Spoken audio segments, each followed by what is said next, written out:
Welcome to Cabomil News and Community Update in English. This is Korey Riggs and Claudia Velo. You are listening to us on October 3rd, Sunday, 6 p.m. If you listen to us on Cabomil 96.3 FM, or you can always check us out on Facebook at Cabomil News, where you get lots of bonus material and you see our beautiful faces. Isn't that true, Claudia? That's absolutely true. It's the best way to see the real thing is to follow us on Cabomil News on Facebook. And you can actually see where I was for the last week. And it's always, and I also have my little cup. So I'm not going to say where I was. You have to get on you have to go Facebook to check it out. All right. So, but where I was really fun because it's pretty open there. There's no mask, and it's so interesting to again come back. It seems like there's less masks here. Where are we, Claudia? What's happening? We're still so. First of all, let's remind everybody we have a new governor, state governor, which means new appointed state officials, and also we just got a new mayor here for the municipality of Los Cabos, and new mayors all over the state. So that means that, again, newly appointed authorities in charge of all the important agencies here. The new Secretary of Health, she decided to keep Los Cabos and La Paz at level 2. Even though the number of cases has dropped considerably, we have reached an all-time low in terms of hospital occupancy. But she wants to err on the side of caution and maintain the municipality at level 2. What does that mean? Again, 70% occupancy for all businesses that are now open. And the good news that we gave last week, which is all the beaches reopened. So 120 miles of coasts, all free and open for everybody to go and enjoy. No more checkpoints where you have to get your temperature taken and sanitizing gel applied. But that's what's happening for the state. For the federation, we're in green because we are a state with little people. We're not super crowded and it's a big territory. But nevertheless, the municipalities to the north are still at level 4 and 5 because they have such low numbers of people living in those municipalities. When they reach more than 60 cases, that's a big percentage. And so they are now implementing the strict protocols that we saw a couple months ago here in Los Cabos. So good news for Los Cabos. Hopefully things will start to develop in a more positive way regarding the number of positive cases and hospital occupancy, which are the two most relevant factors for the state health committee to decide which level to put the state at. So in terms of that, that's where we are. We still have to wear a face mask, especially when you go into a business, and that's the way it is. But hey, buy nice face masks. You can match them to your outfit or something. I don't know. So how about this rain? What's happening here? I mean, we're recording this on Saturday morning. Yeah. So there's all this rain. Low pressure system. Fortunately, the conditions are such that there's no possibility for development. It doesn't look like it will get organized. But the forecast for Saturday morning is that we will have cloudiness and scattered showers throughout the morning. So but I know that a lot of people get very concerned because it never rains in Los Cabos. Well, guess what? It does. Sometimes it's not related to a hurricane or a tropical storm. And we do need to replenish the aquifers.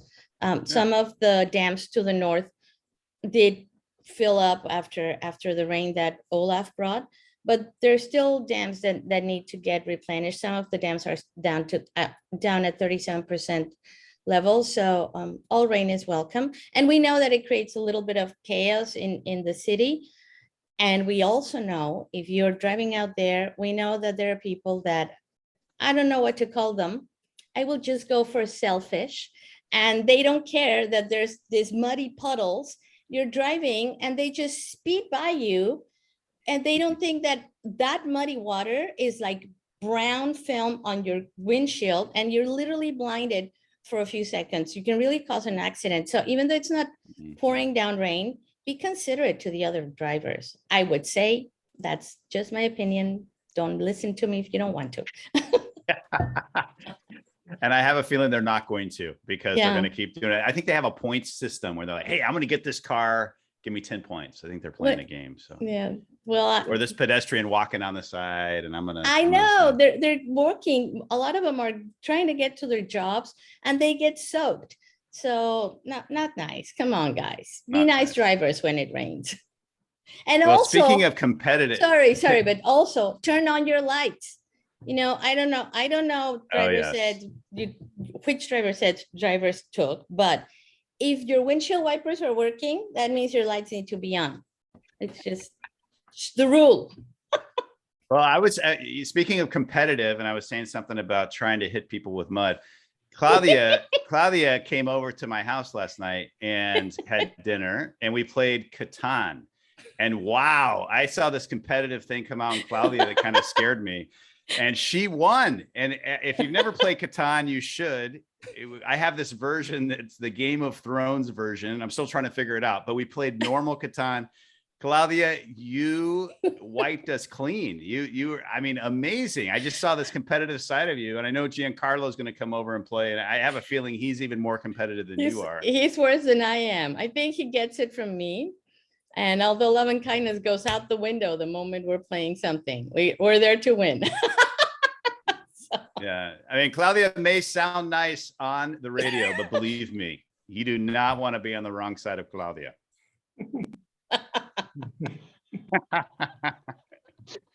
All right. Fair warning. All right, let's get into our interview. We have a great show. We have a great show today. Mr. Driver who blinded me, yes. I have your license plate. You better watch out, mister. All right, well, let's get into our interview. We have a great show, really great show today. One of my favorite foundations is with us. It is the Boys and Girls Club Baja California Sur.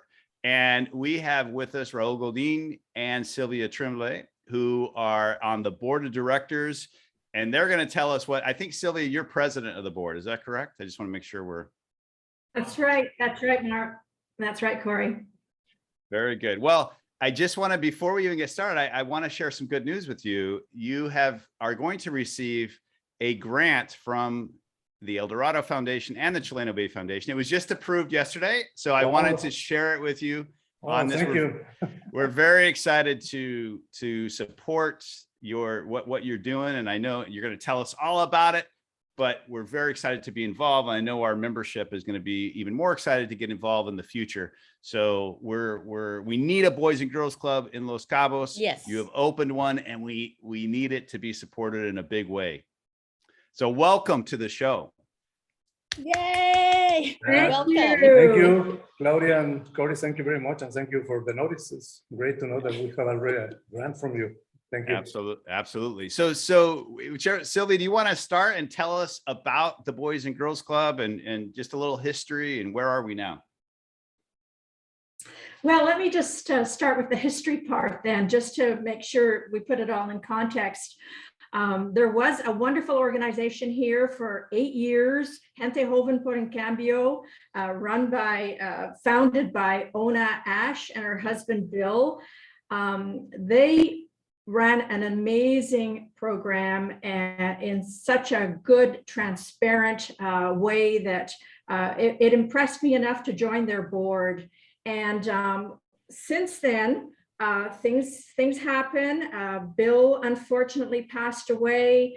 Ona wanted to spend more time with her kids, sold one of her homes here in Puerto Los Cabos, and she ended up literally turning over her wonderful program to Boys and Girls Clubs. It just happened in the way of a name change, so it was an easy thing to do. And the reason Boys and Girls Clubs is because that's my history. I was the executive director of Boys and Girls Clubs in Vancouver, British Columbia. And Raul has been involved with Boys and Girls Clubs of Mexico for, I don't know how many years, Raul, but you're the reason that we're here in Los Cabos. And maybe Raul, you can give a little explanation as to how you got involved. Well, yes, going back a little bit to the history, maybe just to let you know that we are a sister organization of the Boys and Girls Club of America. That's an organization that is more than 130 years old, with more than 4,000 clubs in the States and in Canada. And originally started with an international division with Mexico. The first club outside of North America was built in Tijuana some 15 years ago, 14 probably.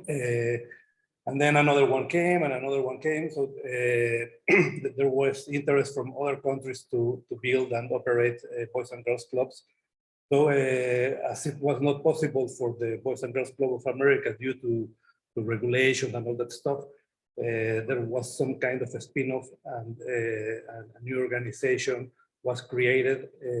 The name is the World Federation of Youth Centers. So we have relationship with both. And the reason that the first club was built in Mexico is because a group of people from Tijuana, they wanted to protect the kids there. We are talking about 15 years ago, when Tijuana was extremely dangerous. They did some research on many organizations that could help the problem there, and they found that the Boys and Girls Club was the best to help with the situation at the moment. So they did a lot of work with Wim Selders from board member in the States, helping and pushing to have this first club in Mexico. And after that, with the leading of Enrique Gamboa, another person from Tijuana, we have now 15 clubs in Mexico. And well, as Sylvia said, it was a natural conversion to merge Gente Joven por un Cambio with the rest of the programs of the Boys and Girls Club, because Gente Joven por un Cambio has programs mostly on Saturdays, and the Boys and Girls Club is mostly from Monday to Friday. It's an after-school program. So it was a perfect match, and then we have everything from Monday to Saturday to attend kids of all ages and all needs and all many activities they want to do. They can have it at the club. So the Boys and Girls Club took over the facilities that Gente Joven por un Cambio was using over in San Jose. Is that what's happening?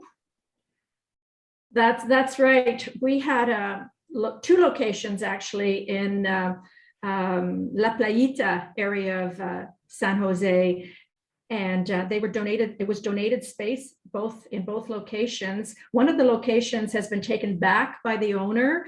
The other location is still available to us, but we have now, and of course, I don't know if you know the La Playita area, but it's a smaller area. So, and it's a little bit hard to get to if you're in downtown San Jose. So we have opened up now another location in San Jose proper, in the perfect location where there's a huge need, a lot of kids that need services like what we provide in Boys and Girls Club. So we actually have two locations now. So we're growing for sure. Wonderful. And it is currently open. So if people want to get involved, whether as volunteers, or also if they know of children who may benefit from the services and activities that are provided by Boys and Girls Club, how can they go about it? Well, we have a wonderful website. They can certainly go on there. There's instructions on how to contact people. But other than that, they just simply need to express an interest, we're always looking for volunteers that enjoy working with kids. The kids that we have now are from ages 6 to 18. It's a free, we don't charge the kids anything. We have 5 pillars that we use. This is sort of our mandate on what kinds of programs we provide, and there's sports, arts, nutrition, health, which goes together, education, and then also leadership, character, building and leadership. So these provide a number of programs to kids for the appropriate age group. So the kid, a program for a 14-year-old is not going to be the same as a program for a 6-year-old, and we kind of keep them divided because their interests are so different. And all of our volunteers and our staff are checked. They have background checks to make sure that our kids are safe, and same with the environment they're in, the buildings that they're in. They all follow certain protocols to make sure, because that's a huge issue, of course, to make sure that parents trust us to leave their kids with us, Of course. and make sure that feel confident that they're going to be safe. I remember being in the States in the 70s, and the latchkey kids that found like fun and activities and made friendships that have lasted for, I think, lifetimes at the Boys and Girls Club. And it was in Mexico, there might be this perception of it being kind of like I don't know, like not a very pleasant environment. But what I remember, there was always a lot of fun to be there with, because you got to I don't know, have exchanges with other kids and have a lot of fun. And the people that worked there were always a lot of fun. So I hope that's that's something that has adapted to the era, to the current times. Well, Claudia, you're right on. And I think I like to remind people that when the kids come, they come to their club. It's their club. It's their place where they feel safe, where they make friends, where they have mentorship possibilities, that stay with them, even beyond the programs. And it's they are part of the decision-making as to what kind of programs we provide, how we provide them. It's their club. And I don't know if you remember, but I remember a time when clubs were something that kids could belong to, especially in the US and Canada. Mm-hmm. And that's the same kind of atmosphere we want to provide for the kids. It's their club. When they're there, we want to see smiles. We want to make sure that they're happy. Yeah, they need to want to come. Otherwise, what's the point, Exactly. I think it's amazing. And I really, my hat's off to you. Here, I'll take my hat off to you. But it's just the segment that you are providing support to, because this segment has been forgotten a lot with the other foundations, just this actually healthy kids that just need a place to go. And it's so exciting to be able to support the Boys and Girls Club. And we definitely need to have a lot of support. How can people support? What do they need to do? Where do they need to go? Well, Raul, do you want to maybe give some? Yeah, well, there are several ways to help. Of course, we rely on donations because we are a non-profit organization. We have all the legal status with Hacienda, with the Mexican IRS. So we live on donations of any kind of money or in kind. For example, we use a lot of materials for arts and crafts. We need computer equipment. We need musical instruments, sports gear. So there's plenty of ways to help. The best way is probably with money, because we don't want to have like 100 guitars and no and no computers, right?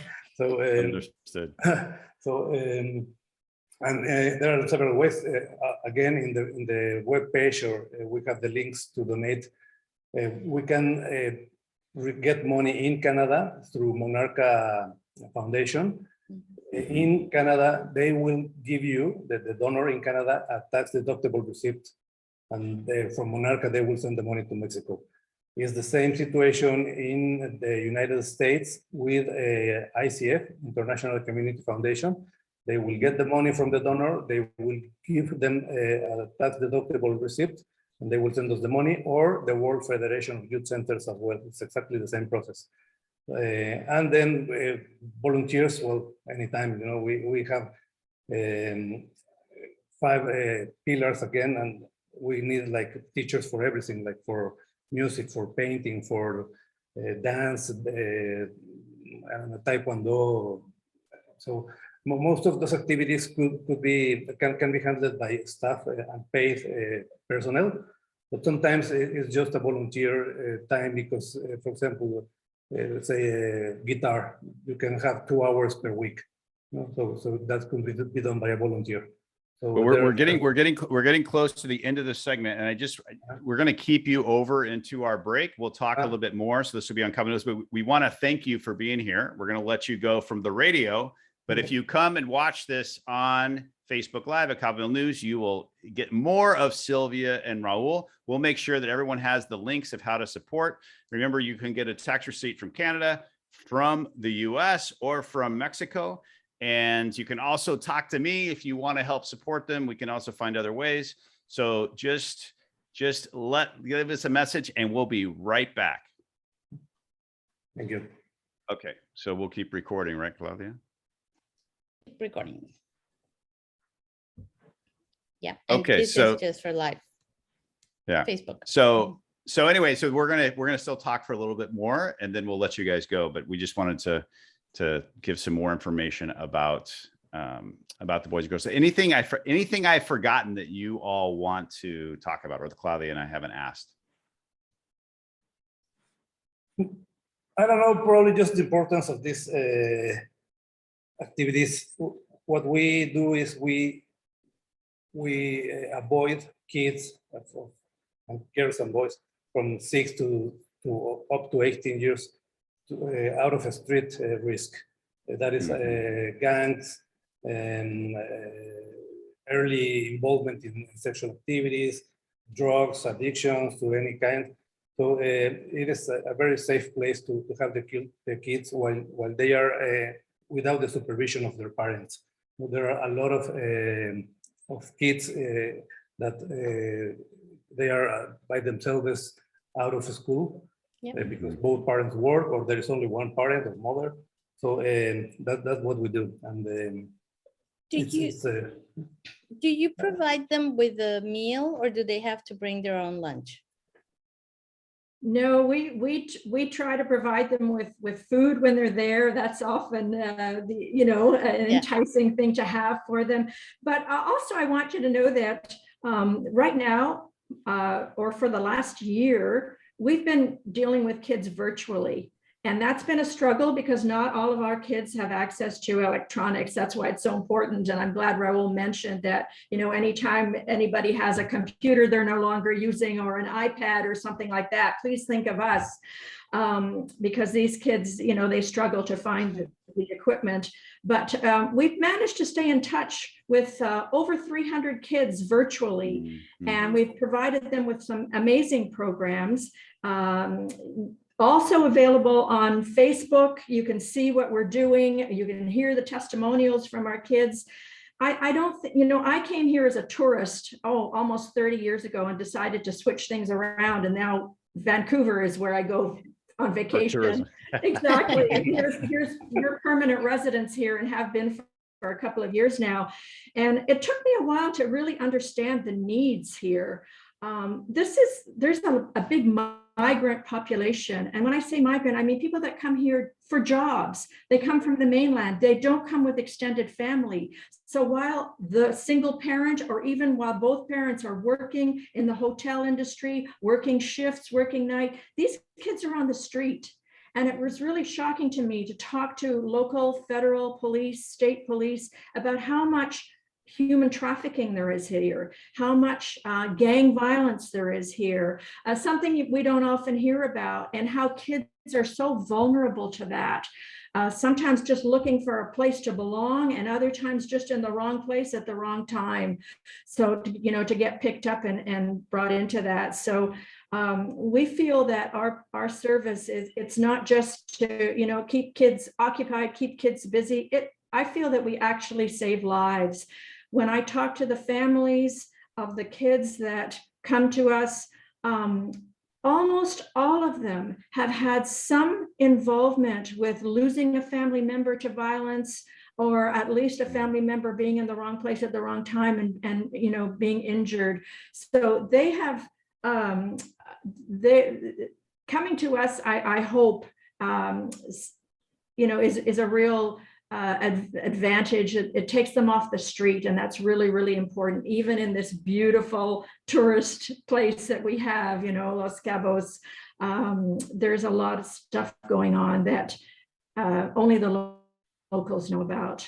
Raul, do you have anything to add to that? I know, Raul, your wife even works with, kids that have autism and other disabilities. And so we're open to everyone. We have our staff are qualified. They have psychological backgrounds, psychology backgrounds, and they can provide help to just about anybody. Yeah, I will just add that we are an inclusive club, so we will receive and serve any kind of kid.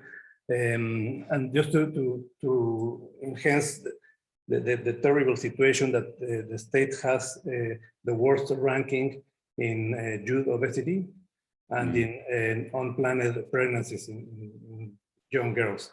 So that's two goals that we are going to try to improve with our programs.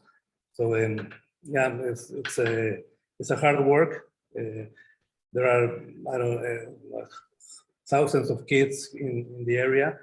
The club can serve something between 600 per shift, 300 per shift, depending on the size of the club.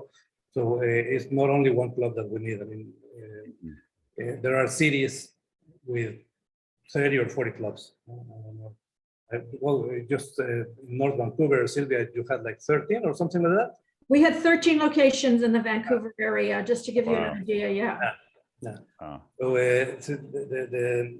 the task is complicated, but one at a time. So we already have the first one, the first large one in the youth center in Santa Rosa. I'm planning to get land and buildings or whatever we can to make more clubs in San Lucas, in probably then La Paz, and we are an state organization for all Baja California. So the goal will be just to grow La Paz, Loreto, Ciudad Constitución. Well, it's truly amazing what you have chosen to do with your time, and we can't thank you enough for this, because it's such a needed thing. You both are very compelling in why you're doing this, but why are you choosing to do this? And this is personal. Like, what, Sylvia, why you come down here, you live, and I know how much work this is. Well, why? So I spent probably close to 40 years in the social service sector in Canada, working in the areas of mental health, juvenile justice, Boys and Girls Club, definitely one of them. My husband is a member of the Royal Canadian Mounted Police, worked in juvenile justice for a long time. So both of us have this knowledge, first of all, and why not share it? Why not do something in an area? Why not make a difference? I mean, maybe that sounds sort of self-centered a little bit, but we decided that we were going to spend as long as we could sharing the experience we have and trying to make a difference. And the only way to make a difference from my perspective is with the young people. Yeah. We're too late. Making a change with young people, giving them another way to think, giving them opportunities they might not have, letting them see things and understand things that they may not be able to get from their own parents. Their parents may be too busy, undereducated, whatever the reason is.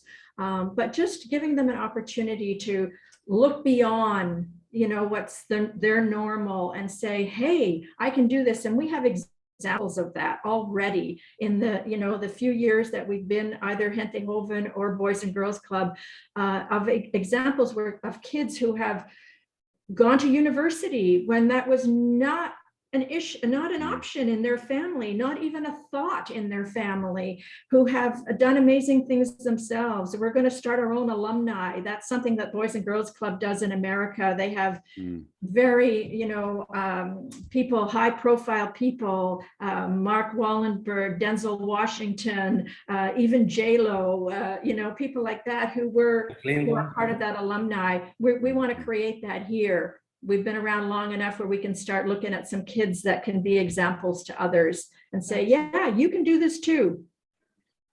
Well, I think even Mother Teresa got something out of what she did. And I think that's okay. If you said it feels selfish sometimes, but what a great way to be selfish when you're giving. And that's the best way. You should get a lot out of it. And if you're helping humanity. So Sylvia, thank you. Raul, why are you doing it? I mean, you have a business, you have so much else going on. And all I see is emails from you and all this work you're doing. You're talking to everybody. Why? Well, I don't know. One thing took me to the next one and then to the next one. My wife was born here in Los Cabos. I was born in Mexico City. We met there when she went to college, and then we got married, we got the kids, and came back to Los Cabos like 16 years ago, full time, because we were coming 3 or 4 times a year. And we have always loved to help.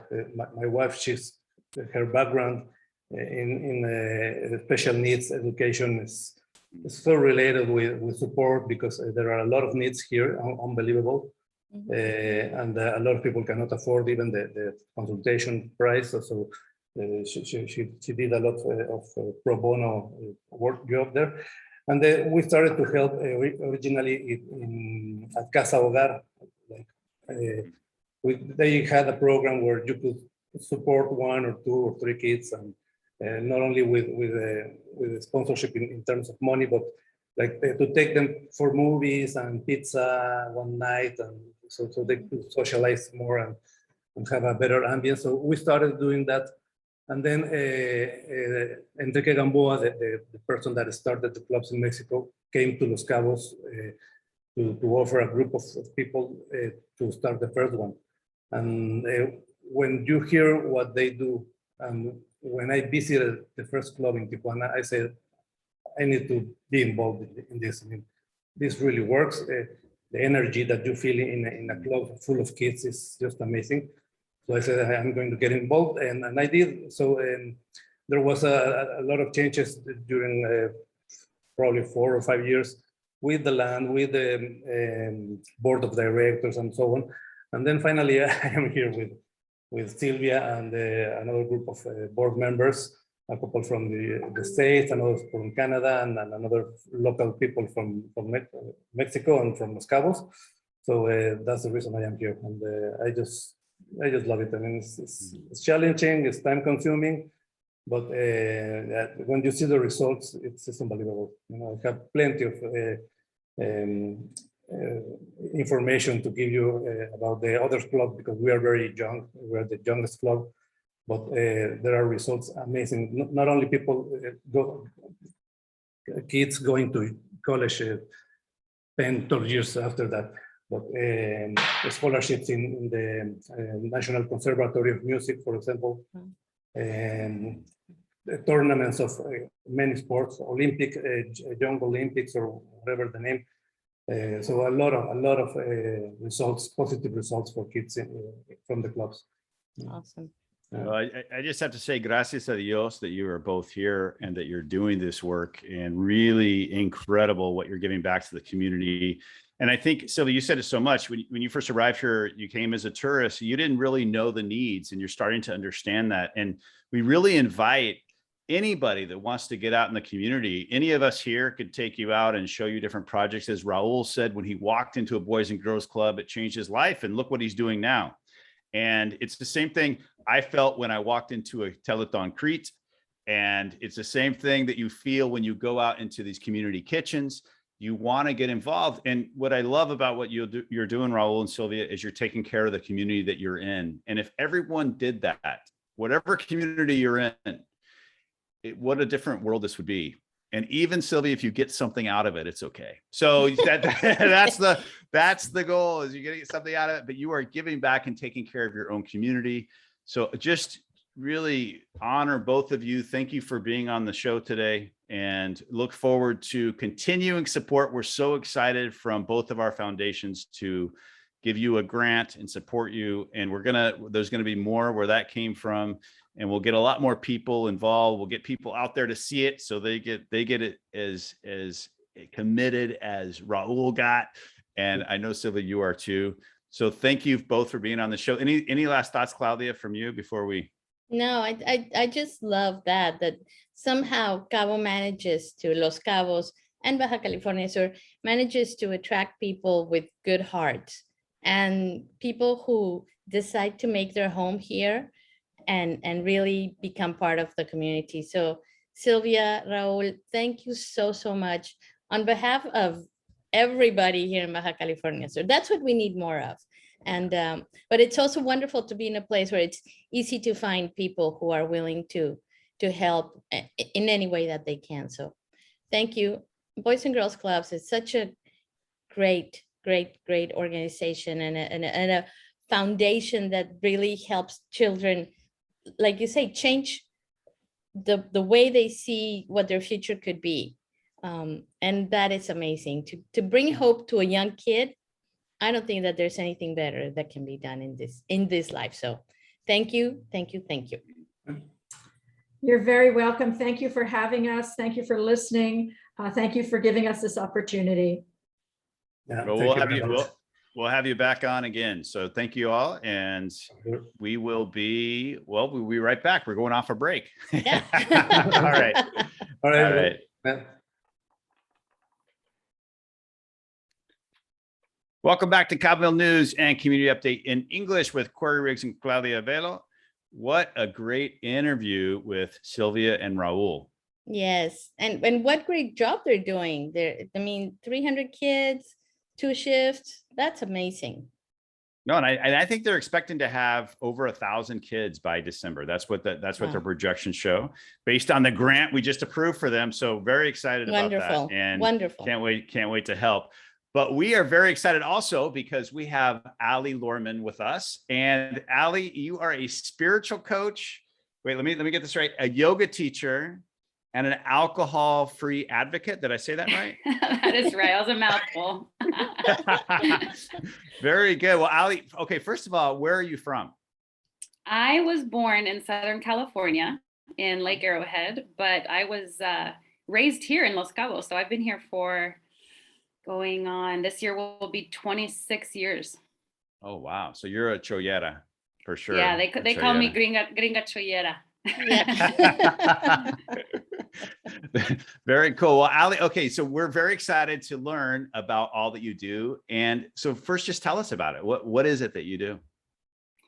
Well, let's see, where to begin.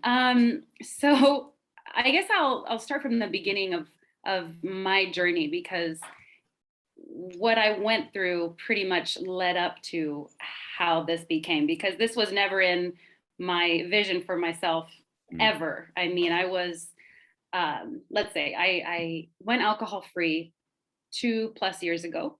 And before that, I was very much the doer, the go-getter, the CrossFit girl, the I'm strong, I'm this, I'm that. And but really, I was going through quite a bit of emotional turmoil beneath. So when I decided to go alcohol free, it was, I like to call it my last spiritual thump on the head, because I feel like for people that, and everyone relationship, with alcohol is different. But for me, if you're someone that has that nudge, that you experience that voice inside of your head that says, maybe I should quit drinking. Maybe this is, if it's getting a little bit to the point where you feel like it's keeping you from living your best life, then it's something to consider, alcohol-free lifestyle. So I went alcohol-free. And I basically went into that with this full surrendering of I am done trying to do things my way and figure it out, because it has not really worked for me spiritually.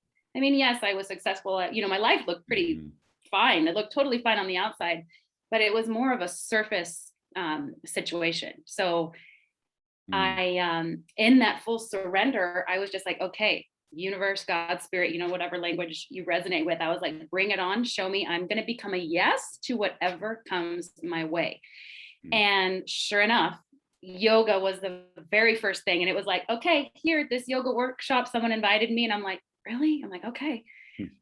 So went to the workshop, and I think that was the first yoga experience I had had in years. I mean, I was not a yoga person. I didn't really have any interest in it. Like I said, I was more into the strength and all that. And I went to this workshop, and it wasn't even a yoga class. It was a workshop. And I fell in love when they spoke about yoga philosophy. And I was like, whoa, there is a lot more to this yoga thing than just bending my leg over my head. So I became really, really interested in it. And it turned something on for me. And so then I joined a yoga studio, and I started going religiously, even twice a day. I was just so into how I was feeling on the inside.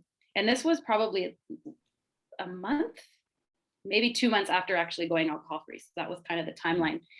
And I jumped right into, I was invited to an in-person yoga teacher training, but at that time, COVID just had happened. And it was like, oh my gosh, it spoke to me. I wanted to do it. So I ended up joining a program online that was how I spent my quarantine. I was learning yoga philosophy. And so it really helped me to reshape my values as a, spiritual person, as a human even. And so you did, let me ask you go quick. ahead. So you did your 200-hour training online. Is it your first, because yoga teachers have to get a 200-hour training, and then you get a 500-hour training after that. So that's right. So, and what kind of yoga were you doing? I was doing vinyasa and yin. Those are my two favorites. Yeah. And I know there's a lot of people that are like, oh, how are you getting your yoga certificate online? You got to do it. But for me, like I said, it was so much more about the philosophy and the what happens beyond the asana. So that's why I felt called to that. Now I have, all those hours put into practice in person. But yeah, so that really awakened something within me.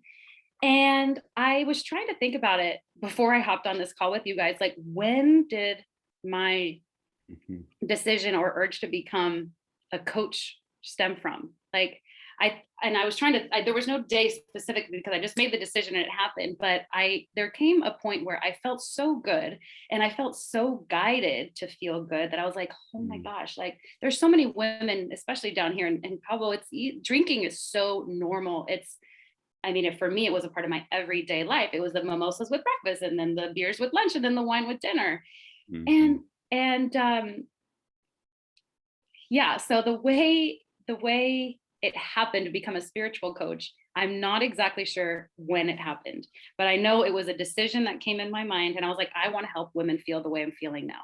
And alcohol was the thing for me that kept me from living my fullest expression. So I just became on a quest. And so I did my certification with the Awaken Company with Sophie Frabroda, who's amazing. And yeah, right now I'm actually in the process of creating a course that I will be launching. I don't know, it's still very much in the works. So hopefully with the next couple of months, you'll see a little bit more information on it. But it's basically how to like jumpstart into your alcohol-free life.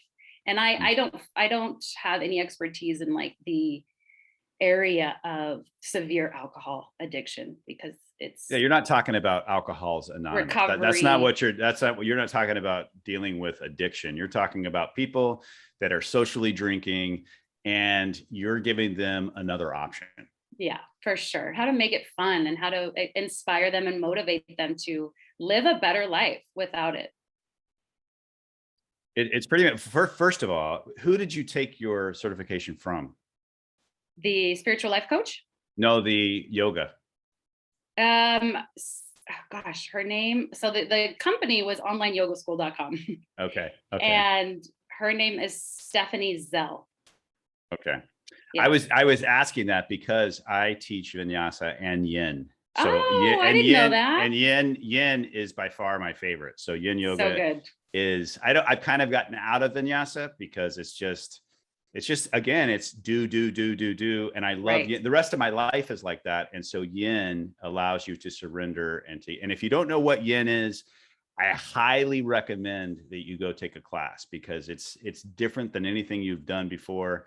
It's not what you see on the Instagram photos of someone doing yoga. It's very internal work and it's incredible. But just to say what you're talking about alcohol, I found that in my own life so interesting is that sometimes I'll go through my day and if I had wine at night, even just one wine or a beer, all of a sudden the rest of my night is shot. Like I don't feel like doing meditation later or even a yoga class, or because there's something about alcohol that changes the chemistry, that it kind of goes against spirituality. I don't know how to say that differently. Yeah. And it may sound woo-hoo to some people, but yeah, I'm telling, when I stopped alcohol, or I've really cut back a long time ago, and then I've stopped a couple of weeks ago again, it's amazing how much energy you have and how good you feel. And it is this socialized thing that we get into, that we need to, if we go out and see friends, we need to have a drink. Right. And I think if you just grab some sparkling water with lime, it looks like you have a drink. or you can just say, and you can hang out too, but you don't have to do alcohol. And it's just something that's gotten into us. And if people want to do alcohol, everyone's going to find their own journey. Exactly. So anyway, that's my comment. Claudia, any thoughts about this? No, yeah, it's great. Yoga. I was just telling Ali, that there's so many misconceptions about yoga because of the trend the last few years, and I think what was his name, the Ashtanga guy that came out with videos, Brian somebody. Brian Kest. Brian Kest, he's a great teacher, but he kind of like brought the Hollywood vibe to yoga. Mm-hmm. And I think that it came from there that a lot of people started seeing it as, and I'm not saying that was his intention, but seeing it as fitness. But yoga really, and I love listening to both of you children because yoga, it's about surrendering. Mm-hmm. And so to actually surrender. And I love that you find this place where it's not about just maintaining the flow and running and doing it fast, but really going deeper and deeper and deeper. And Iyengar, who is one of the great masters of yoga, he always said, every asana is endless. You can always go deeper into it. And people, and it's really funny when people start doing yoga, practicing yoga, it shows a lot about their personalities. In my personal experience, I couldn't do inversions, and I couldn't do inversions because I'm a control freak. And when you're doing an inversion, you have to surrender and you have to trust that you are in the right position, and you're not going to fail, and so it's great. It's a great practice to really find that quiet place within you. And I love that. And I love that the two of you love yin, because you're both so driven in the outside world. I kind of love that. It's awesome. Yeah, so yeah, that's all I have to say. But yoga, really, it's about surrendering.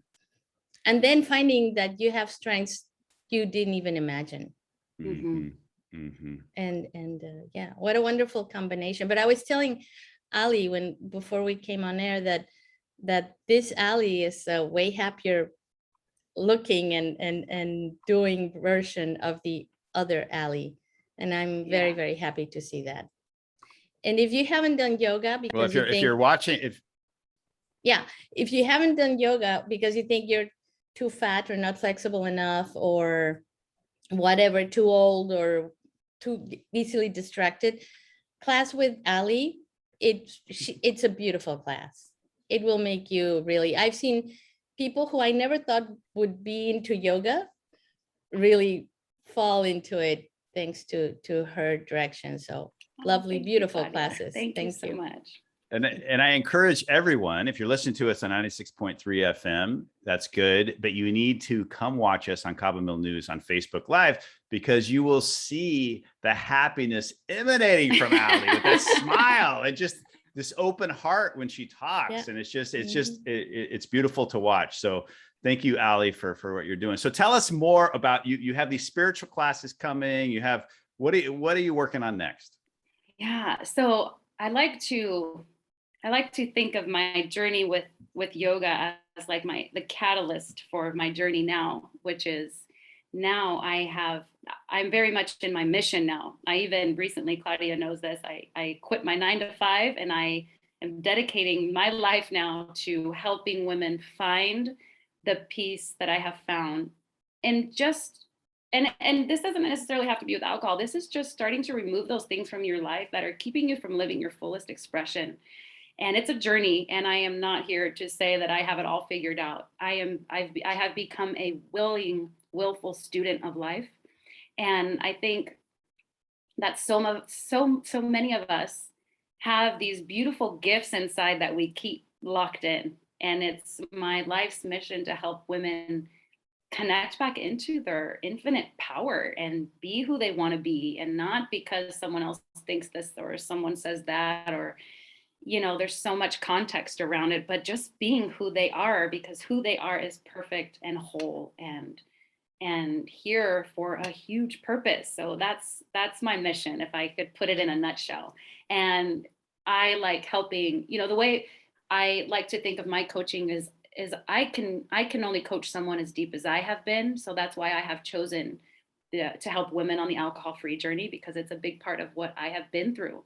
So I have taken on clients that are not on the alcohol-free journey, and they have found so much inner power and so much of their purpose in this life, and reconnecting back and healing. It's also about healing those false beliefs, healing those old wounds, and being able to integrate them into your life now and not shove them down, which is, I think, that the misconception with shame or any type of wounding. It's like, we got to hide it, we got to keep it down. But that's exactly the thing that bites you in, I don't know if we could say ass, but bites you in the ass later. And it's actually, the beautiful thing is that all we need to do is integrate that into our now. And it's how to work with it. It's not about getting rid of the fear or getting rid of the false belief or it's about how do we integrate. So, and that's how you live your fullest expression, because I just got goosebumps, because to me, it's a part of your bigger picture, and everything that we all have been through is such a necessary part for this life. So that I just went off the deep end with that, but that is basically my mission. No, but so Ali, I love your mission. I have a question for you. Why is it just women? What can men also go on this journey? Are you focusing on women because that's maybe the target of what you're, but tell us a little bit more about that. I have been asked that before, and I'm still thinking on exactly why, but a piece of what I have found is really awakening the divine feminine energy. Mm-hmm. So I haven't yet figured out, and both, this has nothing to do with gender. All men and female possess divine masculine and feminine energies. But for me, it's this femininity. So I think I'm relating into that, but there will come a time where I will open up my space to hold for both men and women. Absolutely.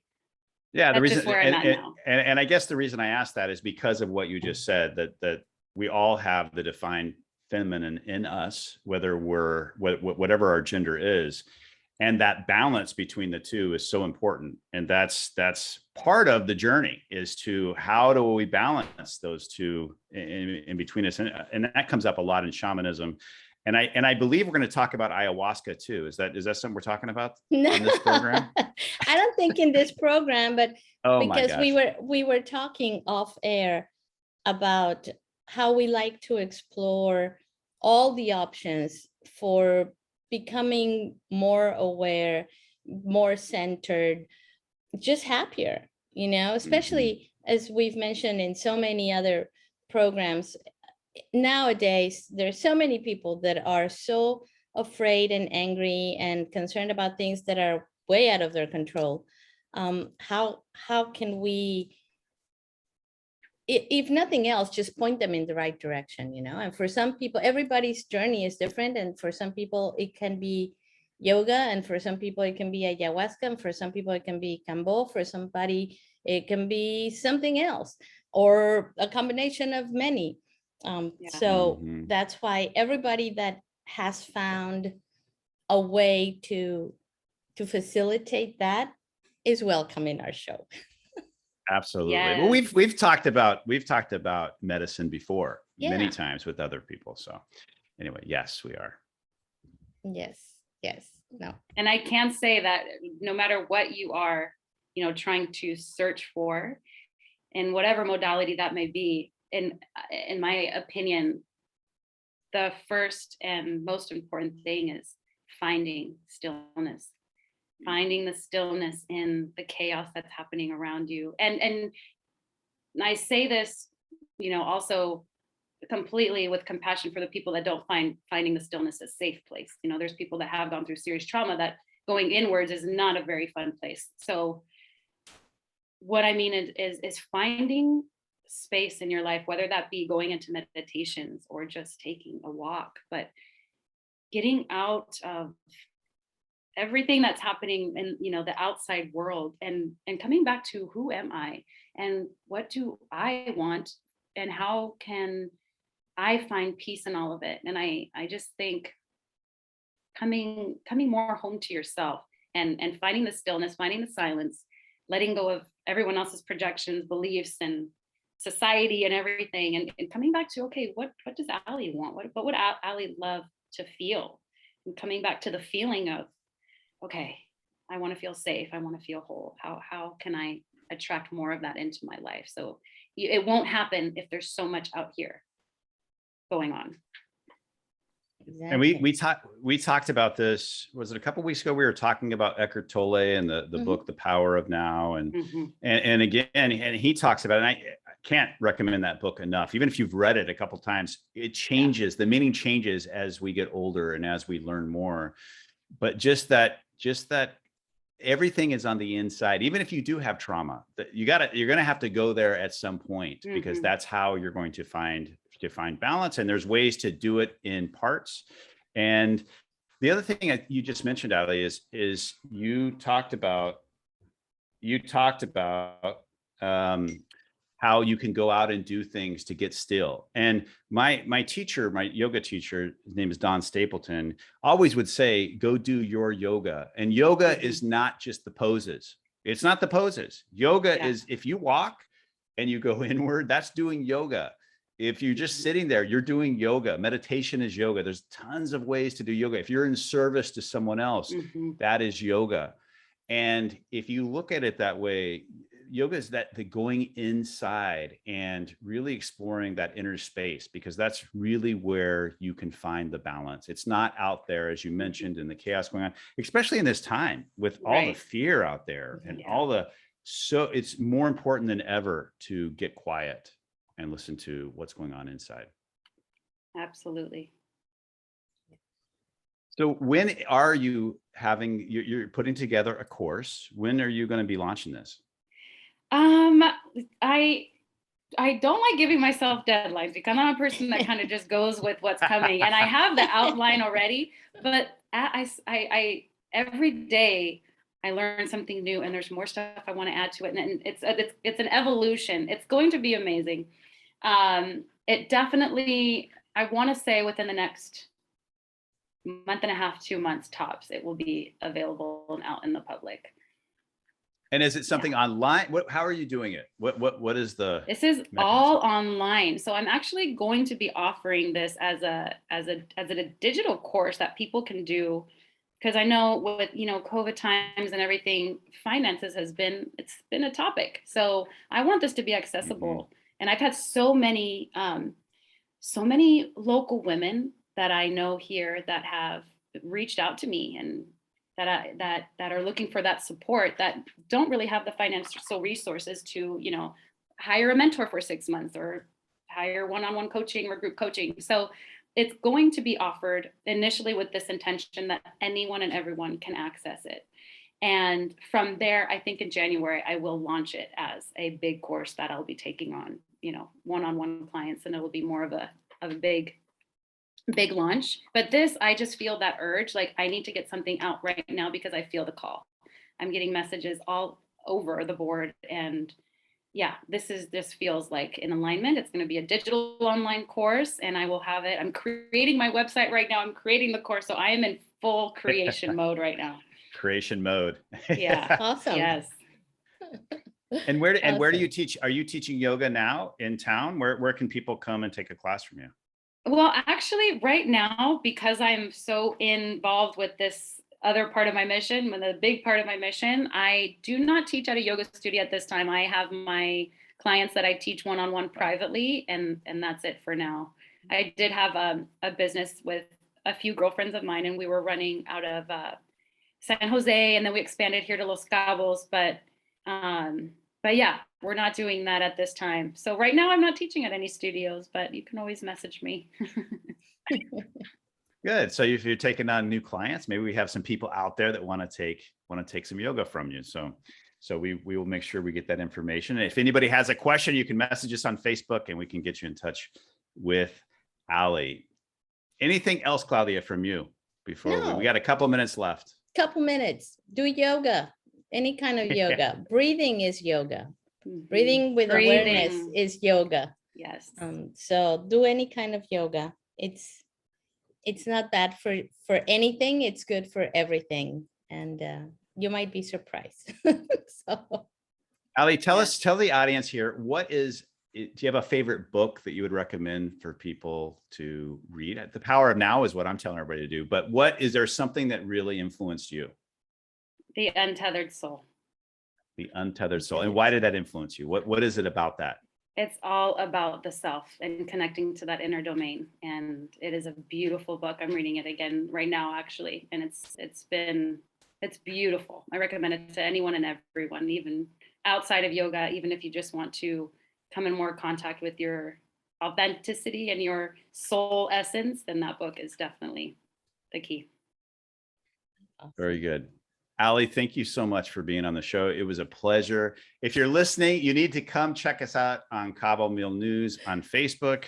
You'll see 3 beautiful faces. Ali's the most beautiful, radiant. Although Claudia, I don't want to say we're all radiant. So we're all smiles and happiness. So it's all good. Yes. But Ali, thank you very much for being on the show. We'll definitely have you back when you make your big launch. We can't wait to be involved. And if you let a guy like me be involved also, I know I hear women, but maybe this dude can get involved as well and explore my divine feminine. All right. Well, that's good. Well, thank you very much. And stay with us next week at 6 p.m. for Cabomil News and Community Update in English with Korey Riggs and Claudia Velo, where we will have an incredible guest. We're waiting for a couple confirmations, but it's going to be big like it always is. Right, Claudia? It's always wonderful. Always fun. Everyone stay safe out there and have a great week. Catch you next time.